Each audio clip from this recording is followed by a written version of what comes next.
নওগাঁর পত্নীতলা ইউনিয়ন চেয়ারম্যানের ইট ভাটা দখলের অভিযোগ উঠেছে স্থানীয় বিএনপি নেতার বিরুদ্ধে। অভিযোগে বলা হয়েছে, জোরপূর্বক দখল করে ভাটার সব ইট বিক্রি করে দিয়েছেন অভিযুক্ত বিএনপি নেতা রফিকুল ইসলাম। নওগাঁ প্রতিনিধি আরিফুল ইসলামের ভিডিও চিত্রে বিস্তারিত। জানা যায়, পত্নীতলার আমায়ের ইউনিয়নে 2017 সালে শহীদুল ইসলাম, রফিকুল ইসলাম ও ইয়াসিন আলী যৌথভাবে একটি ইটভাটা স্থাপন করে। তবে 2018 সালে রফিকুল তার অংশীদারিত্ব বিক্রি করেন শহীদুল ইসলামের কাছে। এরপর শহীদুল ও ইয়াসিন যৌথভাবে ভাটাটি পরিচালনা করতে থাকেন।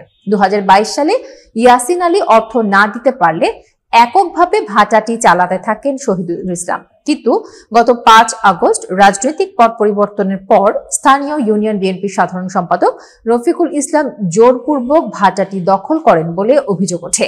এতে বিপুল পরিমাণ আর্থিক ক্ষতির মুখে পড়েছেন ইউনিয়ন চেয়ারম্যান শহীদুল ইসলাম। আগে আমি পার্টনারে চালাতাম ভাটাটা 17 সাল থেকে। তারপর থেকে আমি আমার পার্টনাররা চলে যাওয়ার পর থেকে 18 সালের পর থেকে আমি এককভাবেই ভাটাটা চালাই।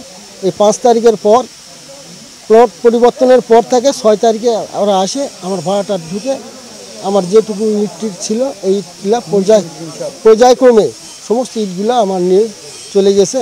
ইটের মোটামুটি ইটের পরিমাণ 7 লক্ষ উইট। এখন যাওয়ার পর আমার এখন তো আর কিছু নেই। এখন যে আমার মাটি 70-80-90 লাখ টাকার মাটি আছে, এই মাটিটা দিয়ে আবার ওরা ইট তৈরি করার চেষ্টা করতেছে। আমি তো ভাটাত যেতে পারতেছি না। এরা আমার ভাটাত গেলেই আমার বিভিন্নভাবে মামলা অনেক কিছু, আমার 2-3টা মামলা আমাকে দিছে এবং আমার ওখানে গেলে গেলা আমাকে জানে মারে ফেলবে, এই জন্য আমি ওখানে যাইনি। শহীদুলের দাবি, কাগজপত্র সব তার নামে, তবুও তিনি ভাটাটি চালু করতে পারছেন না।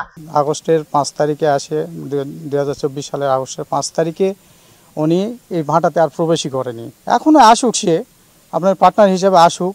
গততে জেলা আমাদের এই পুঁজি ইনভেস্ট করা ছিল, সেই টাকা পয়সার আমাদের কোনো হিসাবপত্র দেয়নি। সে আসুক, আসে হিসাবপত্র দিয়ে আমাদের সঙ্গে আবার ব্যবসা করুক, অসুবিধা নেই। আমরা তো কখনো এখান থেকে ভাড়াতে মারধরে করিনি বা কোনো দাবারও দেয়নি বা কোনো কিছুই করিনি। আমরা ভবিষ্যতে ওদের দিবও না। ওরা আসুক, আসে সমান ভাগে শেয়ার পার্টনার দিয়ে আবার ব্যবসা করুক, কিন্তু আগের হিসাবগুলো দিয়ে তাকে এখানে আবার পার্টনারশিপ হতে হবে। অন্যদিকে রফিকুল ইসলাম বলেন, 2 বছর আগে চেয়ারম্যানই তার ভাটা দখল করেছিলেন, এখন তিনি নিজেরটা ফিরে পেয়েছেন। ইটভাটা মালিক সমিতির নেতারা বলেছেন, এই ভাটার বৈধ মালিক শহীদুল ইসলাম। কয়েক বছর আগে তো ওই রফিকুল সাহেব ওনার মালিকানা টাকা অংশীদার নিয়ে টাকাটা নিয়ে ওনার মালিকানা ছেড়ে দিয়েছে। আবার কিছুদিন পরে আবার আসে, কয়েক বছর পরে। তখন এটা আমরা মিটানোর জন্য চেষ্টা করেছি, থানাও চেষ্টা করেছে, আমরাও চেষ্টা করেছি, লোকালি চেষ্টা করেছি এবং আমাদেরকে ওই জেলা নেতৃবৃন্দ কাছে অভিযোগ গেছে, জেলা নেতৃবৃন্দ এখানে আসছে। তারপরেও আমরা তাদেরকে করতে পারিনি, এক জায়গায় একত্রিত হয়ে এটা মিটাতে পারিনি। পার্টনার আসলে পার্টনারে ব্যবসা করবে, কোনো সমস্যা নাই। 2 বছর চলা আছে, আমরা 1 বছর চালামো, এটা সবচেয়ে বড় কথা। বিএনপি নেতা রফিকুল ইসলাম বেআইনিভাবে দখল করেছেন ভাটাটি। প্রশাসনের হস্তক্ষেপ চেয়ে মানববন্ধন ও লিখিত অভিযোগ দিয়েছেন ক্ষতিগ্রস্ত মালিক শহীদুল ইসলাম। কিছুদিন পূর্বে এটা নিয়ে তাদের মধ্যে একটা বিরোধ হয়, সেটা থানা পর্যন্ত গড়ায়। থানার ওসি মহোদয় আমাদেরকে স্মরণ করেছিলেন। সেখানে আমরা গিয়েছিলাম। গিয়ে আমরা এটাকে সমাধানের লক্ষ্যে আমরা একটা কমিটি করছিলাম। কমিটি করে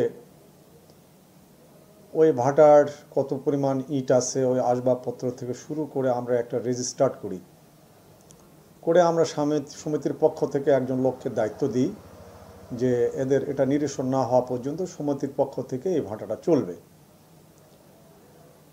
তো যথারীতি চলছিল। হঠাৎ এই চেয়ারম্যান সাহেব একটা মামলায় জেলে যায়। তারপরে এসেই সম্পূর্ণ তার ইট থেকে শুরু করে সব লুটপাট হয়ে যায় এবং তার নেতৃত্ব দেয় রফিকুল ইসলাম।